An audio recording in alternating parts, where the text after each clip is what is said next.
שנועדו להיות נתיבי חדירה לישראל, אלא גם את אלו שנועדו להיות מקומות מסתור למחבלים. אני אומר לראשי הטרור, אתם לא יכולים להתחבא.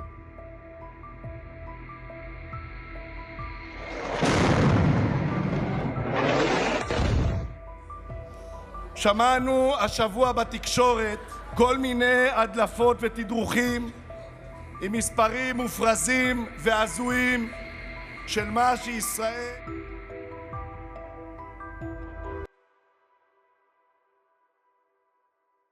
Massacres, bombing of hospitals, deprivation of aid, calling civilians terrorists and terrorists civilians, human shields, bombing safe zones, assassinating leaders, and far more.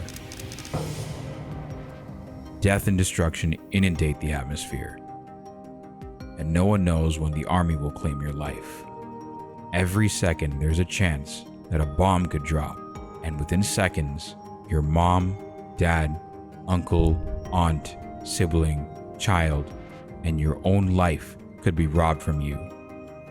Welcome to the Pearl of the Indian Ocean, Sri Lanka, in the year 2009.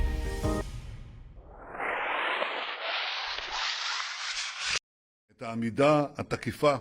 වටර ස්වල්පයක් කියන්ට ලැබීම මං ලොකු වාසනාවක් යා. אבל עדיין עסקה מופקרת. ස්වාමීන් වහන්සේලාගෙන් අවසරයි. ඇමතිවරණි. Mass murder, bombing of hospitals, deprivation of aid, calling civilians terrorists, and terrorists civilians. The situation is bleak to say the least, but the world ahead will no longer be the same, and we can be more than sure that the same horrors will not repeat. That's what the Tamils experiencing Sri Lanka's crimes against humanity had hoped 15 years prior. But now, amidst the atrocities in Gaza, they see the same acts repeating. This may surprise you, but every tactic being used in Gaza right now was used in Sri Lanka, studied by the world, and employed elsewhere. Sri Lanka gives us an idea of what might happen next in Palestine, as the atrocities and cultural erasure against the Tamil people in Sri Lanka continue to occur unabated. No lessons learned, no reconciliation.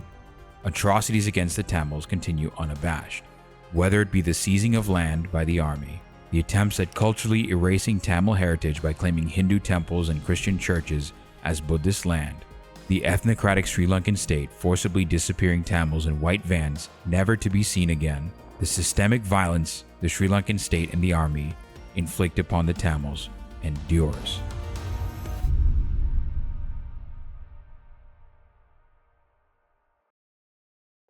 Not so long ago, in the year 2009, when America was inaugurating and celebrating its first black president, Barack Obama, on the other side of the world, in Sri Lanka, the same war crimes you're now seeing in Gaza was taking place. The UN Special Panel report published this April found that government heavy artillery was constantly retargeted on the so-called no-fire zones. But in order to understand how we got to the bombings of hospitals and schools, and numerous other war crimes that took place, we first have to understand how we got there, and that requires us to understand Sri Lanka. Sri Lanka has four major ethnic groups: the Sinhalese, the Elam Tamils, the Muslims, and the Hill or Malayaga Tamils. The Sinhalese comprise the majority of the country at 75% of the population, and are concentrated in the southwest and central parts of the country. Their origins are what is now eastern India and Bangladesh. Religion-wise, the Sinhalese are overwhelmingly Theravada Buddhist, with a sizable Roman Catholic Christian minority. The Sinhala language is an Indo-Aryan language, making it cousins of North Indian languages such as Hindi, Bengali, and Punjabi, as well as distant cousins of European languages like English, Spanish, and French. The Tamils are an ethnic group that are native to both southern India and northeastern Sri Lanka. The Elam Tamils are the Tamils native to the northern and eastern coasts of Sri Lanka and have been there since antiquity. The Tamil language belongs to the independent Dravidian language family and is the Dravidian language with the longest written history, going back to at least 500 BC. The Elam Tamils are majority Shaivite Hindu, with a significant minority being Christian and a very tiny minority being Buddhist. The Malaga or Hill Tamils are the descendants of indentured servants from southern India, brought by the British during colonial times to the areas surrounding the city of Kandy to work the tea plantations.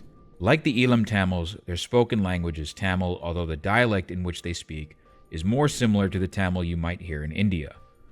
The Muslims of Sri Lanka are an ethnic group that live all over the island and are primarily defined by the religion that they profess, namely Islam. Historically, the home language of the Muslims was and continues to mostly be Tamil.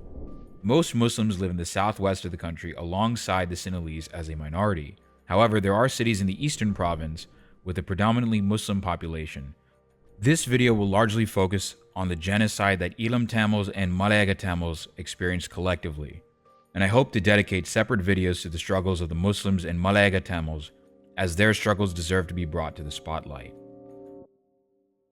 Sinhalese Buddhist nationalists bear many similarities to Zionists, religious, ethno-nationalist zealots that engage in a campaign of settler colonialism and mobs in Sri Lanka burned 13 people alive, part of a week-long massacre that turbocharged simmering ethnic unrest.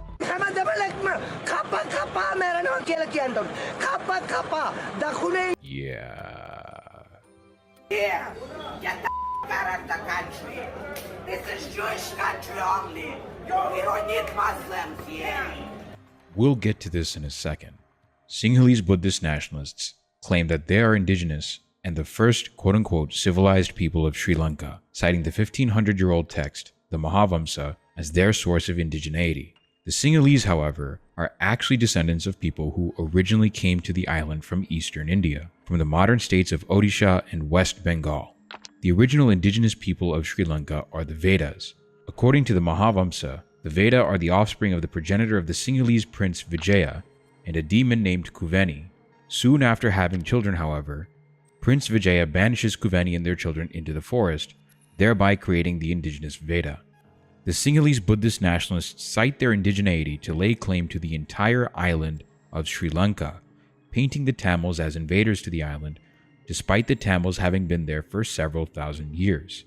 One of the stories extensively laid out in the Mahavamsa is the story of King Duttugemanu fighting against the Tamil Chola king Yalalan, who had at that point seized power in the historic capital, Anuradhapura. When he starts lamenting the thousands of Tamils that he killed, the 8 Arhats, enlightened disciples of the Buddha, console him by telling him that he only killed Tamil unbelievers who are no better than beasts.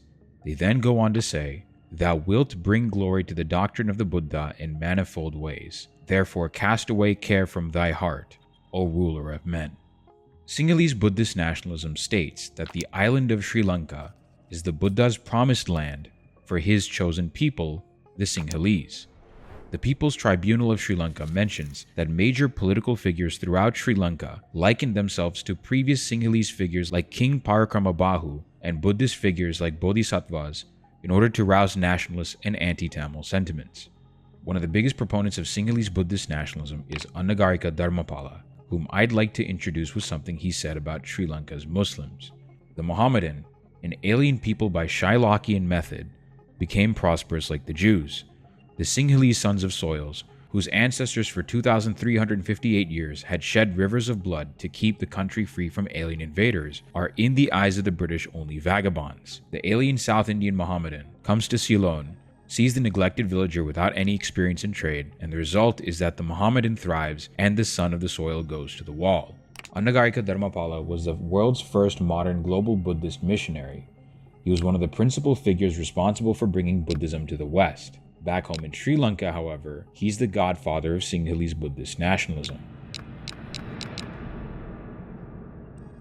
This bright, beautiful island was made into a paradise by the Aryan Sinhalese before its destruction was brought about by the barbaric Vandals. Its people did not know irreligion. Christianity and polytheism are responsible for the vulgar practices of killing animals, stealing, prostitution, licentiousness, lying, and drunkenness. The ancient, historic, refined people under the diabolism of vicious paganism introduced by the British administrators are now declining slowly away. One thing to note here is that Anagarika is making a claim that vicious paganism, presumably Hinduism or Shaivism, was, quote, introduced by British administrators, an obviously false claim that is meant to portray Tamils as outsiders and invaders to the island. We could simply wrap up this section of the documentary with a bow and call it a day. However, there is a bit more to the story. The truth is that the Sinhala Buddhist nationalism that we understand today is actually not 2,000 years old, but 200 years old. It was wholesale cooked up by the British in order to help maintain their control of the subcontinent from Sri Lanka. So the thing is, actually, the whole idea of Sinhala Buddhist nationalism, it was not something that British actually exploited this or used it for their purpose or something like that, but actually they formulated it. They basically constructed it from the scratch, fusing the ethnic component with the religious component and make it as one identity, as Sinhala Buddhist identity. That was done in 19th century. As a part of unifying the entirety of the island, the British needed to destroy the affiliations with old kingdoms that the Sinhalese once had, and they needed to make the local Sinhalese population identify with the new unitary state structure that they were imposing on the island. And the thing is, but the native people, natives who lived in that territory, didn't see it as one country because they belonged to certain different kingdoms, So they were calling, in Sinhala language, for example, the people used to call Rata, which means country, to the kingdom they lived.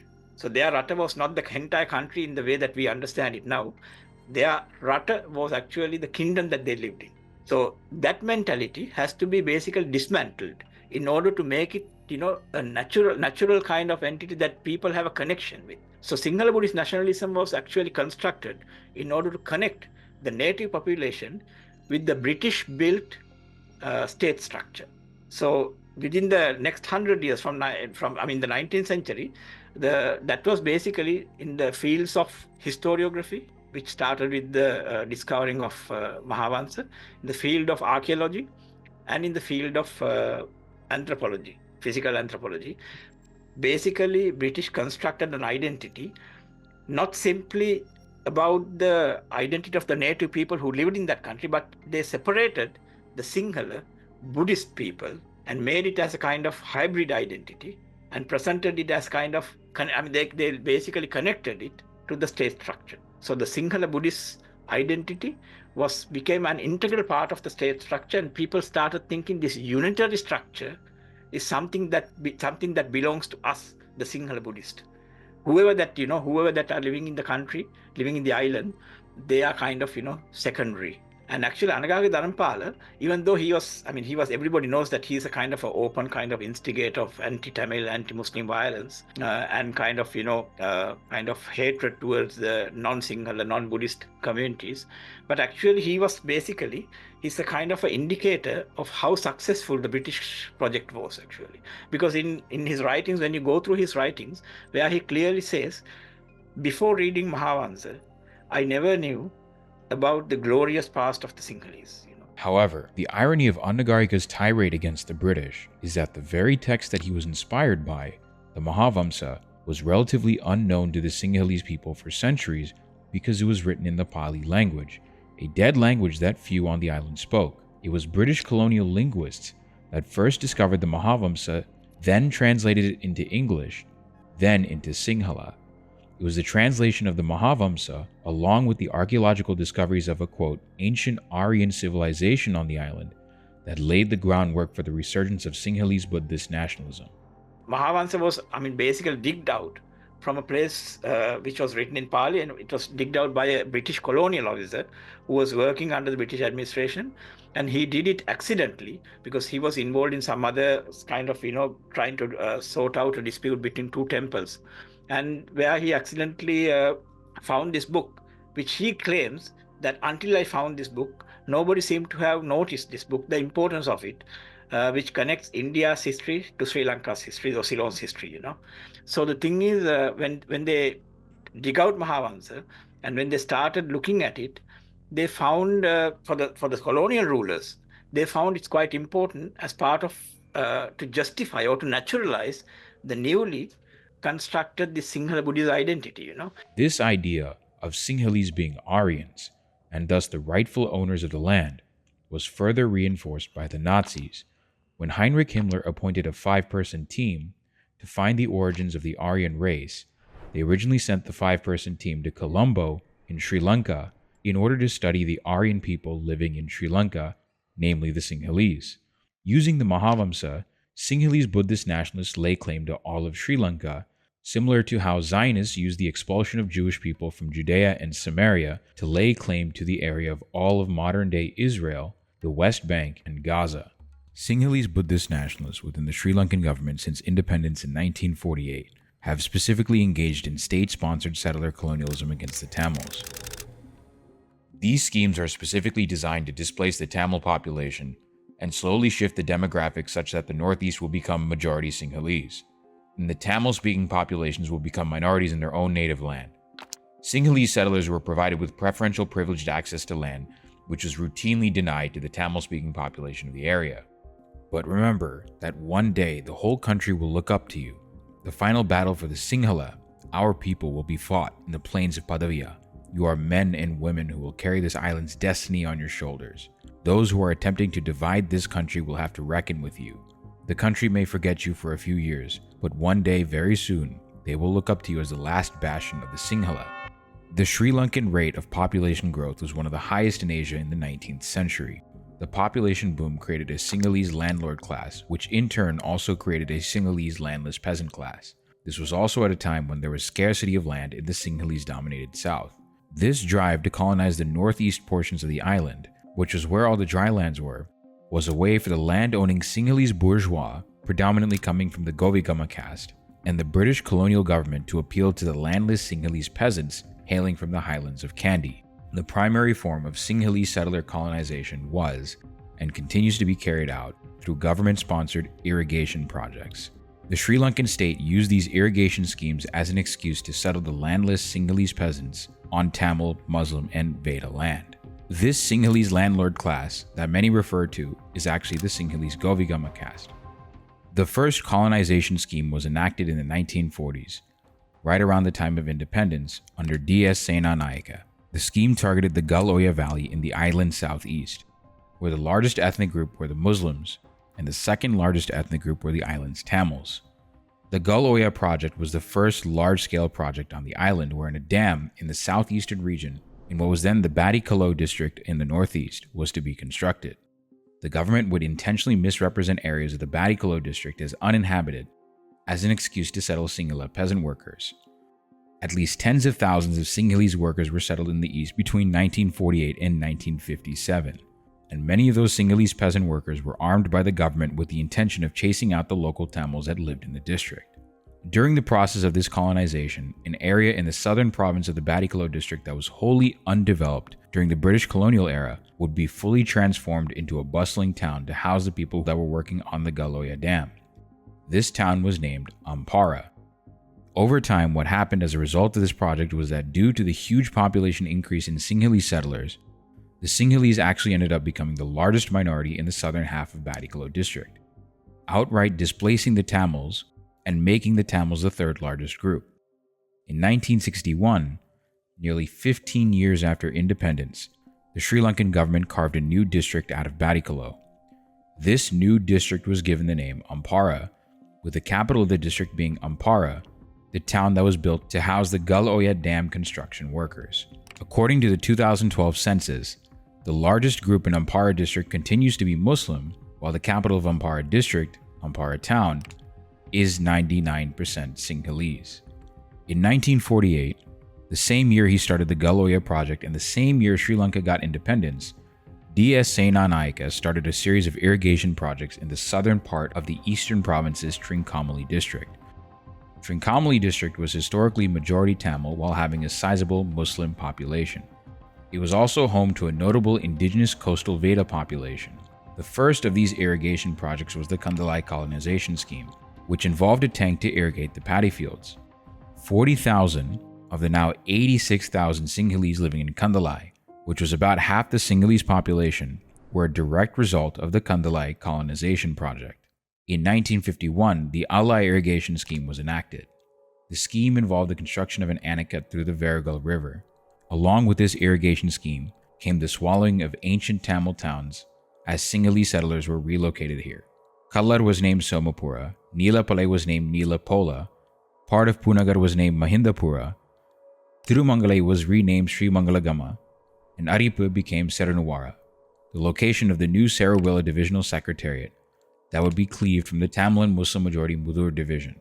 In Nilapalai's case, the government specifically settled, quote, rough elements from nearby Polonnaruwa in the north-central province. During the Black July pogroms in 1983, the remaining Tamils in Nilapalai and other towns would be chased out by the Sinhalese settlers. Most of these colonies allocated under the Alai irrigation scheme now fall under the Sarawilla Divisional Secretariat, which according to the 2012 census is 69% Sinhalese. A result of both the Galoya irrigation scheme and the later Mahawali development program started in the 60s was that much of the indigenous Veda population that was living in the eastern province were forcibly evicted by both Sinhalese settlers and the government and relocated onto reservations. The remaining Veda people in the eastern province were then assimilated into the Tamil ethnic group later on. To this day, there are only a total of 10,000 Veda on the entire island, relegated to these reservations as tourist attractions as they fight to retain their identity against the pressure of assimilation into the Sinhalese. Another result of these irrigation schemes and the Sinhalese settlers antagonizing and chasing out the Tamil population was that the Tamils, who were once the majority of Trincomalee district in 1921, are now the second largest group, the largest minority, following the Muslims. In 1956, Sinhalese Nationalist Prime Minister SWRD Bandaranaike and his Sri Lanka Freedom Party passed the Official Language Act, commonly known as the Sinhala Only Act. This law replaced English with Sinhala as the official language, but specifically excluded Tamil, the other major language spoken on the island. To underline how drastically different Tamil and Sinhala are as languages, Tamil is as close to Sinhala as Japanese is to English. They are totally different languages from totally different language families.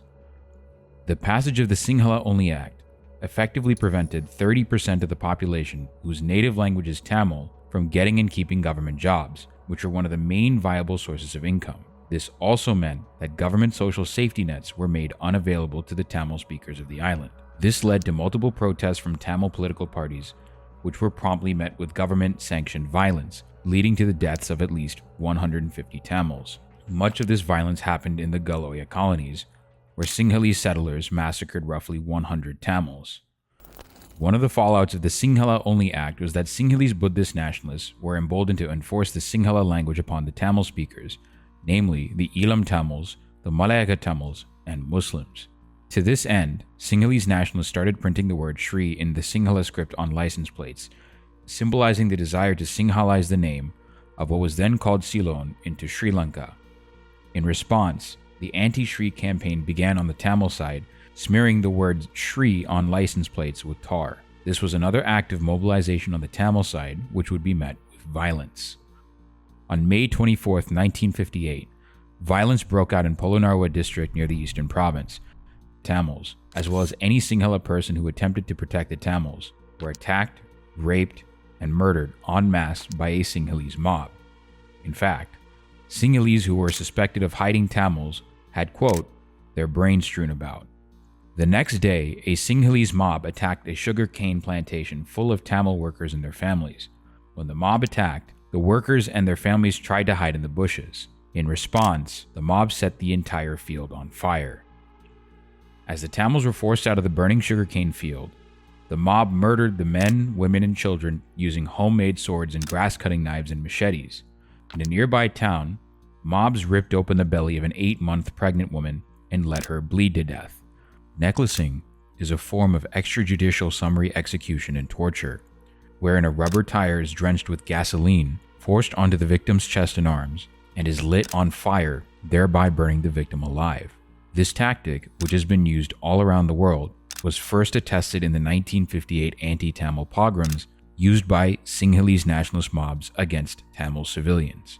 In the wake of the Sinhala Only Act and the resulting mobilization of Tamil political activists, state-backed Sinhalese Buddhist nationalists became more and more emboldened to engage in terrorism and ethnic pogroms against the Elam Tamils living in the northeast, the Malayaga Tamils living in the highlands, and the Tamils living in Colombo. In 1970, the wife of former Prime Minister SWRD Bandaranaike, Sirima Bandaranaike, became the world's first woman prime minister. You are the first woman prime minister in the world. She soon followed in her husband's footsteps by enacting a number of measures designed to legally make Tamils second-class citizens, such as forcing Tamil civil servants to learn the Sinhala language in order to be promoted, requiring Tamils to negotiate in the Sinhalese language with Sinhalese civil servants stationed in Tamil-dominated areas, making the court Sinhala only, including in the Tamil-speaker-dominated Northeast, banning the import of publications promoting Tamil culture coming from the neighboring state of Tamil Nadu in India, and continuing the government-backed Sinhalese ethnic settlements in the Tamil and Muslim-dominated Northeast that her predecessors had been engaging in since the 1950s. One of the long-lasting projects spearheaded by the world's first woman prime minister was the Mahaweli Development Program, which designated certain areas of the island as prime targets for development, some of which were in the Tamil-dominated Northeast. The official state-provided reason behind the project was that the Sri Lankan government wanted to develop the land, and in particular, the irrigation mechanisms of the dry zones of the island, where the dry zones comprise the Tamil and Muslim-dominated eastern and northern provinces. This is one of the main legal mechanisms that the government would use to settle Sinhalese, including the predominantly Sinhalese army and police, on Tamil and Muslim land. Sirima also oversaw the full independence of Sri Lanka from the British, as well as the renaming of the island from Ceylon to Sri Lanka, and a new constitution that her government drafted. With the constitution came Article 6, with a notable provision. The Republic of Sri Lanka shall give to Buddhism the foremost place, and accordingly it shall be the duty of the state to protect and foster Buddhism, while assuring to all religions the rights granted by Section 18.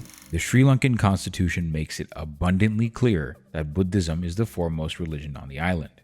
In 1976, the Tamil United Liberation Front, aka TULF, led by SJV Chelvanayagam, signed the Vattukotte Resolution, calling for the creation of an independent country named Tamileelam, comprising the Tamil-speaking Northeast. This resolution was signed after decades of apartheid-like policies enacted by Sinhalese nationalist politicians. Sirima's party, former Prime Minister SWRD's Sri Lanka Freedom Party, would be blown out in the 1977 Sri Lankan parliamentary elections, and the election would see the restoration of power to DS Senanaike's neoliberal UNP under a new leader, J.R. Jayawardena, a distant cousin of the Senanaike family. The UNP government initiated a process of economic liberalization, making the Democratic Socialist Republic of Sri Lanka the first country in South Asia to liberalize its economy. The UNP, as part of this economic liberalization plan, unveiled an ambitious development plan to irrigate and further colonize the Northeast, an acceleration to his predecessor's Mahaweli program. The minister put in charge of the Mahaweli project was a man named Gamini Disanaike. In order to implement this irrigation plan and colonization scheme, the Jayawardena administration worked with foreign consultants such as the United States Agency for International Development, USAID, the United Nations Development Program, UNDP, and the UN's Food and Agricultural Organization, FAO. USAID was so intimately involved with the project that they made recommendations to the Sri Lankan government such as, quote, publishing 14 crop production and marketing profiles for field-based manuals in both English and Sinhala. When looking through this document, we searched for the term Tamil to see whether or not any resources were given out in the Tamil language as they were in Sinhala and English, but there were no references to Tamils in this document. However, in another USAID document, they mentioned the Sinhalese Tamil question. No further explanation regarding the meaning of the Sinhalese Tamil question is provided in the document. This means that the United States was acutely aware of the problems being faced by the Tamils, yet proceeded to help the Sinhalese nationalist Sri Lankan government with its colonization scheme. In those days, Sri Lanka was really the darling of the development assistance community because it seemed like it was doing everything right. It had, in its earlier years, emphasized the social dimensions, the so-called, quote, physical quality of life dimension. Partially because of the British policy which emphasized education, health, and infrastructure, literacy and longevity were quite high and infant mortality was quite low relative to per capita income in Sri Lanka. However, under Prime Minister Bandaranaike during the early and mid-70s, Sri Lanka had followed disastrous economic policies. In 1978, under a new government headed by J.R. Jayawardena, there was a move back to free market policies and an opening towards the West. So, Sri Lanka looked like a marvelous place to go. A real development laboratory. Another country that was intimately involved in the development of the Mahawali project was Israel.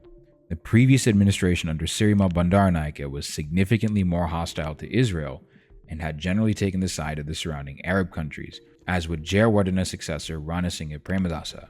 When J.R. Jayawardena became president, Sri Lanka started turning to Israel for many things such as military aid, counterintelligence, and development.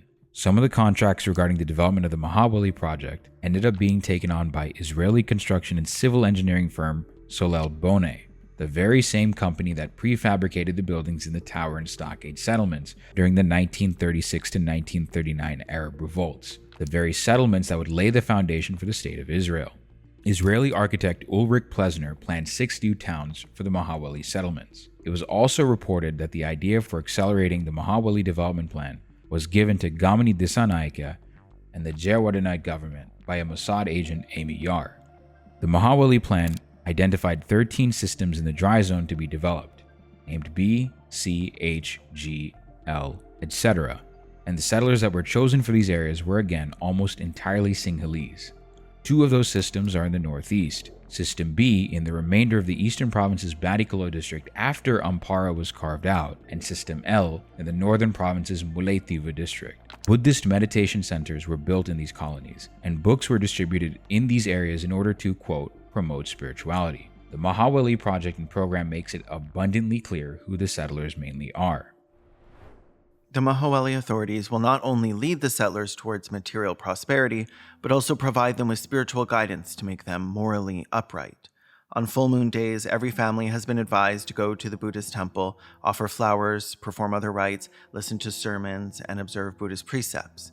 Their engagement in rituals, ceremonies, and reciting of Pali stanzas is only the first step in their spiritual ascent, as this only attunes the minds for higher and more important religious exercises. In 1979, the Mahawali Authority Act No. 23 was passed, declaring the land designated for the Mahawali Development Program to be property of the state, including land in the B and L systems.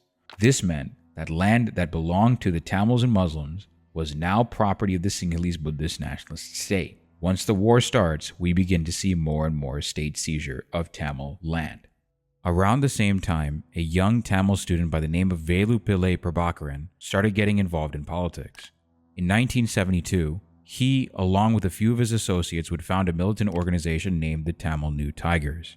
Just a couple of days after New Year's 1974, the 4th World Tamil Research Conference was held in the northern city of Jaffna, despite Prime Minister Sirima Bandaranaike demanding that this conference be held in the capital Colombo instead. On January 10th, Assistant Superintendent of Police Chandrasekhara led a truck of 40 anti-riot police officers into the conference and started attacking the crowd. The police shot at the overhead electrical wires, of which the now exposed live ends fell down to the level of the crowd and electrocuted people. 7 of the 11 people that died that day were electrocuted. In 1975, Prabhakaran and his associates, as part of the Tamil New Tigers, assassinated the mayor of Jaffna, Alfred Duraiappa, the Tamil mayor of Jaffna, who had joined Sirima's SLFP in order to try and get government funds directed towards Jaffna through official means. However, the Tamil militant groups at the time had a different perspective. Alfred Duraiappa was part of the ruling party that had sent police into a conference about research on the Tamil language and killed roughly 11 innocent people. Because of what they regarded as complicity in an attack on Tamils, the Tamil militant groups, including the Tamil New Tigers, had branded Alfred as a traitor. The following year, in a secret location, Prabhakaran, Uma Maheswaran, and several dozen others gathered and proceeded to officially rename the Tamil New Tigers. The new name, the Liberation Tigers of Tamil Eelam, infamously known as the LTTE or Tamil Tigers. In 1980, the People's Liberation Organization of Tamil Eelam, or PLOT, was formed as a splinter group from the LTTE by Uma Maheswaran, who was trained in Lebanon and Syria by the Popular Front for the Liberation of Palestine, or PFLP. The following year, members of TULF, the party that signed the Vatukotte resolution calling for an independent Tamil Eelam, held a rally where 2 police officers were shot by members of PLOT. That very same night, police and fascist paramilitaries destroyed TULF's office, the Jaffna Member of Parliament's residence, many business establishments, and a local Tamil Hindu temple. They pulled 4 people from their homes at random and killed them. The following night, the cops and fascist paramilitaries set the Jaffna Public Library ablaze. Then Jaffna's most loved building was set alight. I was able to see the library going on flames.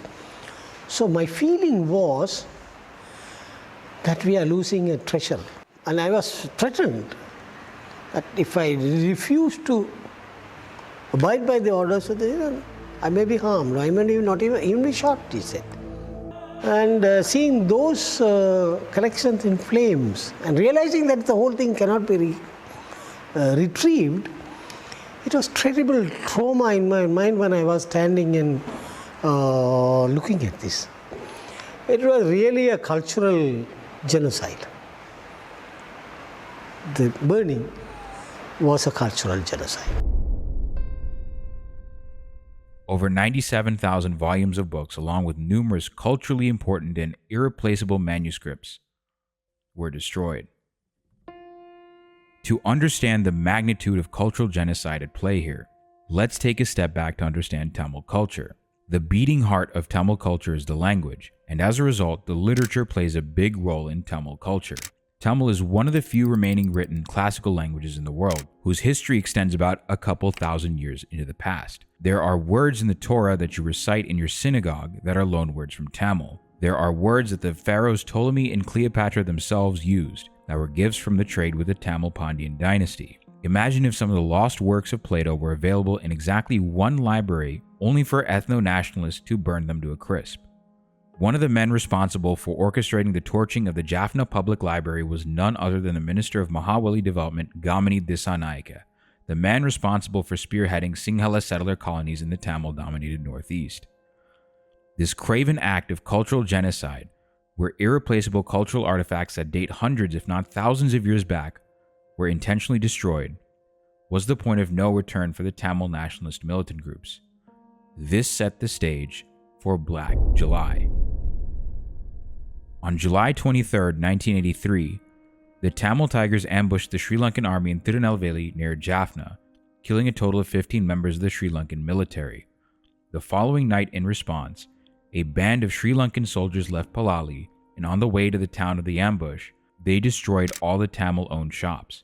They also massacred over 60 Tamil civilians in Jaffna, an event that was never broadcast or mentioned on Sinhala language television.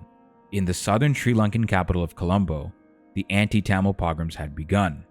Over the next few days, high-ranking Sri Lankan government officials would provide Sinhalese nationalist mobs with voter rolls containing the locations of all Tamils living in Colombo, as well as Tamil-run shops. Sinhalese Buddhist nationalists, using these voter rolls, would then proceed to burn Tamil homes and shops to the ground. Tamils all across the country would be attacked by Sinhala Buddhist nationalist mobs. Whether one was an Elam Tamil whose origins lie in the northeast, otherwise known as Elam, whether one was a Malayaga Tamil whose ancestors were forcibly brought to Sri Lanka to work tea plantations, or a Tamil born and raised in Colombo, none was safe. To give you an idea of what happened throughout the island, here are a couple of instances of violence against Tamils that happened across Sri Lanka. On July 25th, in the afternoon, a Tamil survivor witnessed a Sinhala mob gang raping and killing two Tamil sisters aged 18 and 11. The older sister went on her knees and begged the mob not to harm her 11-year-old sister, who was then hacked to death and then decapitated in front of the 18-year-old while the mob laughed with derision. The 18-year-old was then gang raped by about 20 Sinhala men before being burned alive. The witness also reported seeing several naked Tamil rape victims in a Colombo refugee camp who had been stripped of their clothes on the streets and were being ogled at by Sri Lankan soldiers. A young store worker was forced to watch the gang rape of his mother by a mob of Sinhalese ethno-nationalists who hit him and his mother every time he tried to close his eyes. His mother was then killed and he was told, quote, "This is what Tamil whores deserve." He then later joined the Tamil Tigers and became a local leader in the organization. Here are a couple of eyewitness accounts of the pogrom all across the island. While traveling on a bus when a mob laid siege to it, passengers watched as a small boy was hacked to limbless death. The bus driver was ordered to give up a Tamil. He pointed out a woman who was desperately trying to erase the mark on her forehead called a kumkum as thugs bore down on her. The woman's belly was ripped open with a broken bottle and she was immolated as people clapped and danced. While all this was going on, a line of Buddhist monks appeared, arms flailing, their voices raised in a delirium of exhortation, summoning the Sinhalese to put all Tamils to death. A few minutes after arriving in Sri Lanka last month, I was sitting on the pavement outside the airport, watching the birds and the dragonflies. A Sinhalese youth sat down beside me, apparently keen to talk about the recent violence against the country's Tamils. "Tamils all gone from Colombo now," he said, with a broad grin. "Tamil shops all burned. Perhaps all Tamil people will go to India now." His tone was gleefully triumphant. "Sri Lanka is for Sinhalese people," he concluded. அதை 6:30 போல் இருக்கும். நுகைகுடை சந்தியில் யாழ்ப்பாணத்து வாழைப்பழ கடை எரிந்து கொண்டிருந்தது. இருட்டான புகை கிளம்பிக் கொண்டிருந்தது. பலருக்கு அடி விழுந்தது. பலரிடம் நகைகள், மோதிரங்கள், பெறுமதியான பொருட்கள் பறிக்கப்பட்டன. அந்த இடத்துல இந்த பார்க்கைகள்லாம் வெங்கலம் ரோட்ல 2-3 கார் நிப்பாட்டப்பட்டு அது நொறுக்கப்பட்டிருந்தது. அதில் இருந்த 4-5 பேர் பெரிய இவரோட பார்த்து சாத்தி வைக்கப்பட்டிருந்தார்கள். அவங்க வந்துட்டார்களா அல்லது காயப்பட்டிருந்தார்களா என்று பார்க்க முடியலை. எங்களுக்கு நாங்கள் திரும்பி கோயிலடிக்கு வந்து அங்கே இருக்கக்கூடிய அந்த இரவு வந்து கோயிலாமல் தங்கி இருந்தவர்கள் எல்லாருக்கும் நாங்கள் சொன்னோம், இப்படி பேச்சு நடந்து கொண்டிருந்தது, இந்த இடம் பெரிது நடக்கலாம். ஒரு 9:30-10 மணி போல திடீரென்று ட்ரக்கில் 2 ட்ரக்கில் ஆட்கள் வந்து வாங்கினாங்க. வாங்கி ஒவ்வொரு தடியால் பொருள்கள் இரும்பு கம்பியலோட வந்து தாக்க ஆரம்பித்தார்கள். வாசல்ல ஐயருடைய வீட்டில் ஐயருக்கு துடையில் ஒரு அடி விழுந்தது. விழுந்த உடனே கத்திக்கொண்டு வந்தார்கள். மரப்பாம் மரப்பாம் என்ற வார்த்தைகளோடு வந்திருந்தார்கள். வந்து அந்த கோயிலை சுத்தவர்களுடைய வீடுகள் கதவுகள் எல்லாம் அடி துடைக்கப்பட்டது. அந்த சம நேரத்தில் எங்களுக்கு வெங்கலம் ரோடு பக்கத்தில் இருந்தும் அவல குரல்கள் ஐயோ அம்மா என்ற அவல குரல்கள் கேட்டுக்கொண்டிருந்தது. எங்களுக்கு பார்க்க முடியல அந்த மதில் இருந்த வழியினால. தமிழர்களை கொல்ல வேண்டும் என்ற கோஷம் எழுப்பிக் கொண்டு கோபத்தோடு கொந்தளிப்போடு அவர்கள் போய்கொண்டிருப்பதை நாங்கள் அவதானிக்கக்கூடியதாக இருந்தது. 23 ஜூலை ஆகஸ்ட் மட்டும் இல்லை, தொடர்ந்து அதனால் என்ன திடீர்னு பாம்பு பிளாஸ்ட் வரும், என்ன சரி ஒரு பிரச்சனை வரும் தானே. මල්ටි ෂොප්යක් ඒක කඩලා ඒ වීදුරු ඔක්කොම ගල්ලා එතන තිබුණේ බඩු ටික ඔක්කොම පාරේ වීස් වෙලා තිබුණා විසිරලා. ඊට පස්සේ අපි 10ට විතර ඔෆිස් ගියා. ඔෆිස් ගියාට පස්සේ ආරංචි වුණා මේම මිනිස්සු මරනවා කියලා ආරංචියක් වුණා. කොළඹ එමතනම මම හිතන්නේ කොළඹ 80 විදිය විතර ඉතුරුනේ. අනිත් කඩවල් ඔක්කොම ගිනි තියලා මිනිස්සු 150ක් විතර මරලා තියනවා කියලා ආරංචියක් වුණා. ඊට පස්සේ අපි One method of determining whether or not someone on the street was a Tamil or Sinhala was the use of word testing. Sinhala Buddhist nationalist mobs would demand a suspected Tamil person say a word in the Sinhala language. If that person had a Tamil accent or was unable to say the word, they were beaten to death on the spot. During all of this, in the Welikada high security prison in Colombo, 53 Tamil prisoners were murdered by Sinhalese prisoners, something no one has been convicted for until today. We don't have a solid figure on how many people died in the Black July pogroms. According to the Sri Lankan government, the death toll is merely in the hundreds, while the Tamil Center for Human Rights states that roughly 5,500 to 6,000 people were brutally murdered that week. Men, women, and children were sexually violated that entire week, then promptly set on fire, ripped open with broken beer bottles, or hacked to death and decapitated with machetes. Remember that quote at the beginning about starving the Tamil people? The person that said that was none other than former Prime Minister and now President J.R. Jayawardena, who accelerated the Mahaweli colonization effort in the Northeast. He said that in the aftermath of the Black July pogroms. This was the event horizon, the point of no return. This was the event that marked the beginning of the 26-year-long armed conflict known around the world as the Sri Lankan Civil War. Over the next 2.5 decades, the Sri Lankan government, military, police forces, and paramilitary organizations, with hardware bought from all over the world, would commit unspeakable atrocities against Tamil civilians. This was part 1 of a 3-part docuseries documenting and summarizing the ongoing atrocities against the Tamils committed by the Sri Lankan government. The following part, Part 2, covers the wartime period known as the Sri Lankan Civil War or the Elam War, starting in 1983 and reaching its brutal end in 2009. Subscribe to the Arunano channel for more.